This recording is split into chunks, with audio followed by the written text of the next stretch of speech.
3 hello guys, আসসালামু আলাইকুম। আজকে আপনাদেরকে শেখাতে যাব ক্যান্ডেলস্টিক রিভার্সাল প্যাটার্ন। এই জায়গাটা দেখেন, এটা এখান থেকে অনেক সেলার্স অ্যাক্টিভ হয়েছে।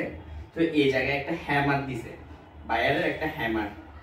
এই দেখেন, বায়ারের একটা হ্যামার দিছে। বায়ারের হ্যামারের পর আমরা রাউন্ড নাম্বারটা চেক করবো। রাউন্ড নাম্বারটা গিয়ে পরে ক্লাস আমি ভিডিওতে জানিয়ে দেবো। তো রাউন্ড নাম্বারটা চেক করার পর যখন আমরা বায়ারের যখন সেলার্স অ্যাক্টিভ থাকে, সেলার্স অ্যাক্টিভ পর একটা হ্যামার দিয়ে বায়ার আসে, বায়ারের হ্যামার দিয়ে যখন আসবে তখন এরপর অপোজিটে আমরা বুঝবো কি বায়ার অ্যাক্টিভ হচ্ছে। তো বায়ার যখন অ্যাক্টিভ হচ্ছে আমরা এরপরে ক্যান্ডেলটা 100% শিওর কি বাই নিতে পারবো। এটা বাই নিতে হবে এই ক্যান্ডেলটা, এরপরে ক্যান্ডেলটা কি বাই নিতে পারবো। আমরা কি চেক করে রাউন্ড নাম্বারটা চেক করতে হবে, কিন্তু round number most important. Buyer active হয়েছে, বায়ার অ্যাক্টিভ পর এই জায়গায় দেখেন বায়ার এই প্যাটার্নটা দেখেন, বায়ার বক্সের মতো শর্টিং স্টারের মতো হয়েছে বায়ার একটা। এরপর সেলার একটা শর্টিং স্টার মতো হয়েছে। বায়ার সেলার যখন সমান শর্টিং স্টার হয় এরপরে কিন্তু 100% শিওর কি ডাউন যাবে। এটা হচ্ছে 100% শিওরের জ্ঞান, এটা হচ্ছে শর্টিং স্টারের কি ধারণা।